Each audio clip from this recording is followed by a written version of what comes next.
finally decided it's time to do a field review of the Globe Zero solar panel charging system. Actually, this is the Glide 10 Adventure Pack, and I've got everything with me plus a bunch of extras. So I'm going to kind of show you what I got and how well it works, and give you my honest opinion on it. And I think, since I'm actually shooting from a cliff today, believe it or not, be using that rock right there. It's mostly in the sunlight, so I think we're going to set up on this rock. And yeah, that looks like a good spot. So let's go ahead and grab the gear out and get set up, and I'll let you take a look at everything. So you got a little USB fan, and I'll show you what that's for later. What else we got? This is my camera stuff. Here we go. There should be one more case in there.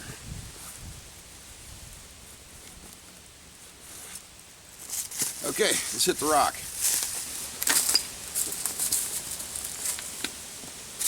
Okay, I bought quite a few items. First, got the good old USB fan. I'll show you why I have that here in a little bit. You've got the solar panel itself. I've got all the attachments, cables, accessories, chargers. So let's start off with the solar panel here. Kind of talk about it a little bit. Now this is an updated version of the Nomad solar panel. The older style put the charging system here on the front with an extra flap that came out.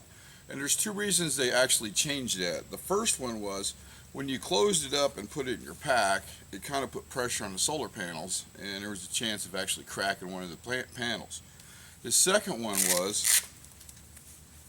is it was overheating when it was sitting out here. So they moved it to the back of it, which I think works out a lot better.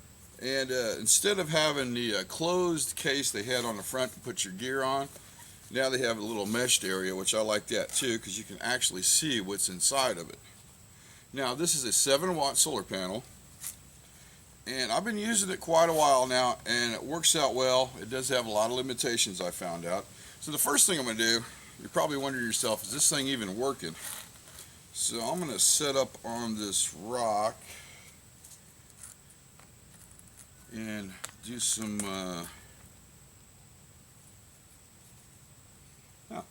that'll work. Do a little engineering so we can get somewhat sunlight, because we're not in actual direct sunlight because I'm under a pretty thick canopy. And now that's why I brought the little USB fan with me. Don't you dare fall off there. That's a long way down. To prove that it's actually working in low sunlight. It has a little USB plug-in right here in the back, which comes in handy for charging your cell phones. What else have I charged with it? See, I did the cell phone, my camera batteries, and that's about it. It also has a 12-volt output on the back, and I've got the adapter for it. I'll break it out here in a minute. So to actually show you that it's working, we're going to put it in direct, or try to get some sunlight here. I think I'm going to have to move it down there to that rock in order to get direct sunlight. Okay, let's go down there.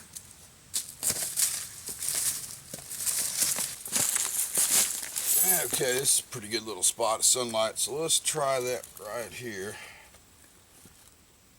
And set it up. There we go. The little USB fan is actually turning. And it takes a lot of sunlight to power this little bugger up. There we go. See? Okay, let's go back up to our original rock, and I'll show you a little bit more about it.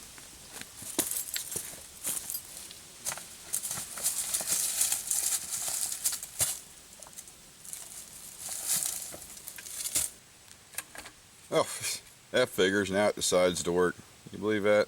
Oh well. Let's take a look at some of the gear it comes with. It don't come with that. Alright, we have the battery bank. This is a Glide 10 Plus, and this is the updated version of it because it comes with a little LED in the bottom. Now, a little heads up, the batteries do discharge after they've been sitting for a while if you leave them in the battery bank or charging unit, whatever you want to call it. So what I do, I just take one out, throw it in this little plastic bag so it doesn't ground itself out in the pack, and put it back in. Let's see what we got. Yep, we have a full charge, as you can tell by the green light. Now when it starts to go down, it goes into an amber, and then goes to a red, and then goes to a flashing red, which means that it is out of juice. It's also got your little flashlight on there, little LED. It'll run about 2,000 hours, they say, with the LED. I haven't tested that yet, so I have no idea if that's true or not. Let's put that aside. It has a little USB-N charger. This is supposed to fit your phone, but it does not fit my phone for some reason. I have no idea. But you can also use the exact same charger here to plug it into your computer to charge it up. Is this it? Yeah, I think this is it. There we go. Goes into the input section to plug into your charger. But another thing I found out, the computer takes 4 to 5 hours to charge it from a dead battery. Now, I like to flash charge it, and it's probably not a good idea, but I do it anyway. I use an old phone charger I have, and it can charge it up in under about 2 hours. Now, when it's charging, the LED will blink red, slow, and then faster red, and then blink green real fast, and then go to a solid green. That means it's charged. So that's a little tip on the LED. This also, grab the solar panel here. Where are you at? There you go. Plugs into the charging port of the solar panel. It's real simple, real easy. And let's put it in the sunlight here. And you can see the little red LED. That means it's actually starting to charge itself up. Now it'll blink red for a couple times and it'll start going into green, and it pretty much what it's doing is topping the battery off. Okay, so let's get that out of the way. Some other accessories that come with. This unit right here is another attachment that goes into the system. It goes into the input, and of course the input right here on the back of the Nomad 7 panel. Take a closer look at it right there. That's another way to actually charge the unit, and this is what I use all the time. It works out really well. So we're just going to plug that into the input, and as you can see, that little sucker up there, little light. There we go. Can you see that flashing? Yeah, it's kind of here. Let me block the sun from it. There. That means it's charging. Now this unit is somewhat water resistant, but not waterproof. So I wouldn't leave it out in a pouring down rain. You might have a little incident there. But it will take moisture, morning dew. And another thing on this pack here, it does have the hanging hook on the back of it. So you can put a carabiner on there and strap it off on your pack or something like that. There's a couple more attachments for it. Now if you notice, it takes AA batteries. And nowadays a lot of the gear out there takes AAA batteries. They come with an adapter that fits in there. You can put your AAA chargeable batteries in there. Now they say to use their own product for this, but I'm thinking any AAA charging battery should work just fine. Okay, this here is a 12-volt charging system. It will not hook up into the battery bank. You have to actually hook it into the solar panel itself, and it's got a little port in the back here for it. If you look right there, you see the 12-volt port. And that should charge up your 12-volt devices. Now I don't know if that's true or not, so I'm going to try to get this in some sunlight. Hang on a second. And the sun is being frisky with me. There's a little bit. And we're going to take, this is actually the charging system for my, whoa, where are you going? For my monitor. And what I'm going to do is take this twisty tie off here. As you can tell, I've never really used this before. Just plug that in. Let's go over here, shut the monitor down, and see if we can get this in some direct sunlight. Would be nice.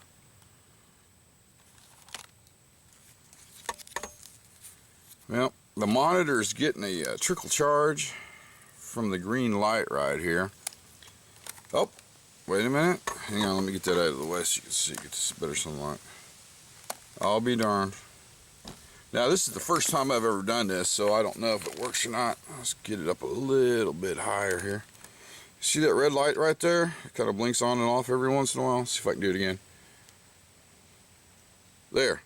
That means my monitor is actually charging. Now, that will go to green. I'll be damned when it's fully charged. Okay, let's hook this back up over here. Turn the monitor back on.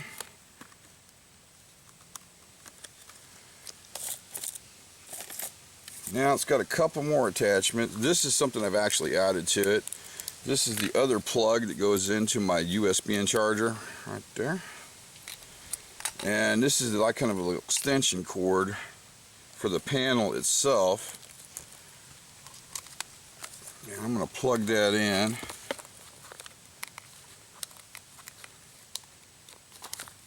Hopefully. There we go.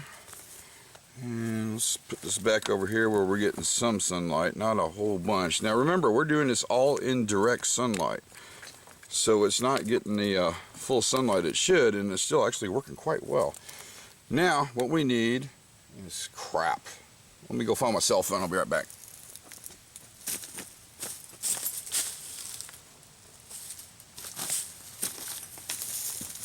Okay, got my cell phone. We'll plug that in.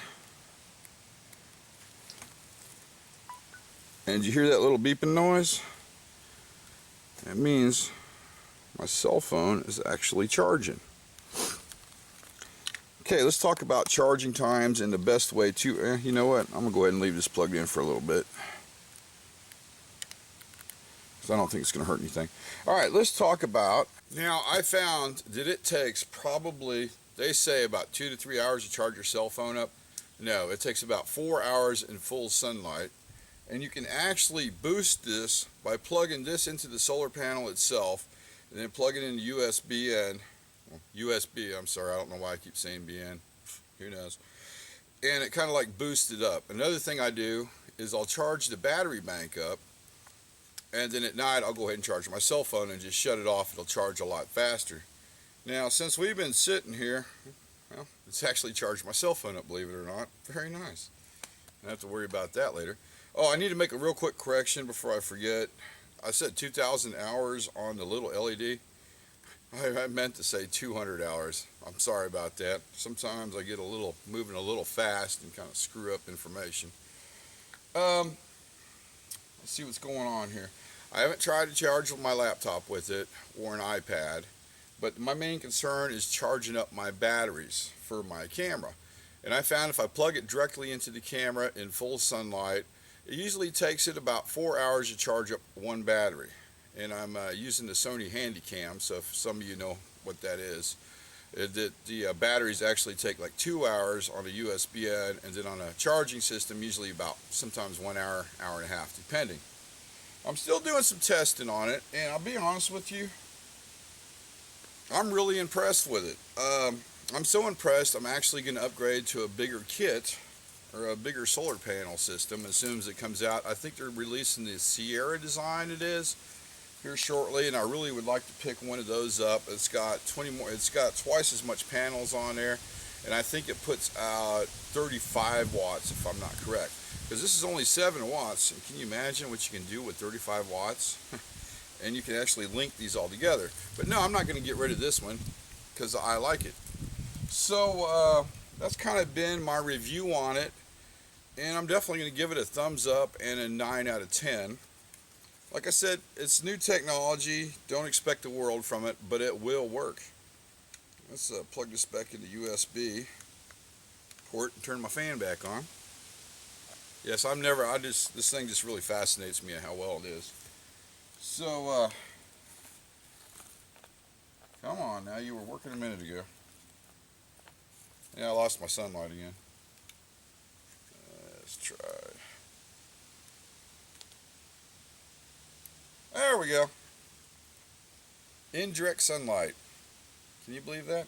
Oh, I did put this on the battery bank, and I was just curious how long the USB fan would run, and it ran 4.5 hours continuously. So I don't know how many watts or amps this pulls. Maybe I can find out real quick.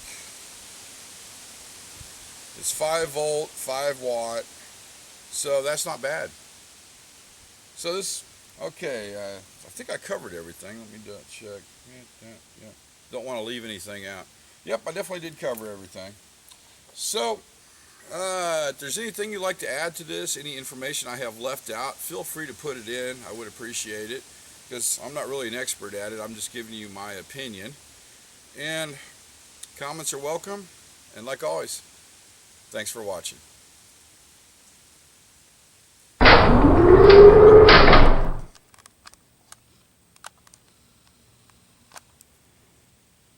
Is a little bitty snake on the trail. I don't think it's poisonous. I am not going to take the risk. The problem is we have come at an impasse. So when you're hiking, it really pays to look down. Let's see, I got to figure out how to get them off the trail so I can go where I want to go.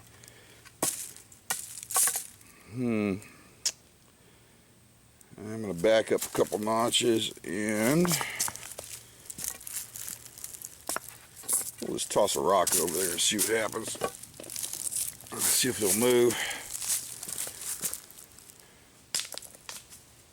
He ain't freaking moving one bit. Okay, let's get another rock. I really don't want to injure him because he's really not a threat to me. I just want him to get the hell out of the way. Okay.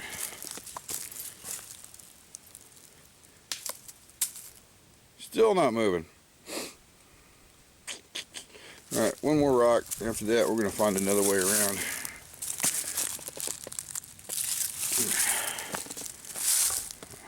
Yeah, if he was poisonous, he would have bit at the rock. Let's try it one more time. Damn it.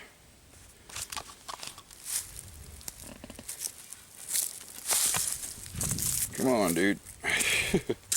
Let's see, if he strikes at my stick, he's poisonous. Scared the pee right out of me. Okay, he's good. He didn't strike at my stick, so he's not poisonous. A little bonus footage for you of the fun things you find on the trail. I think he went that way. I'm pretty sure I pissed him off, so he's not coming back. You know what? I'm going to have dinner right here. So, to be continued.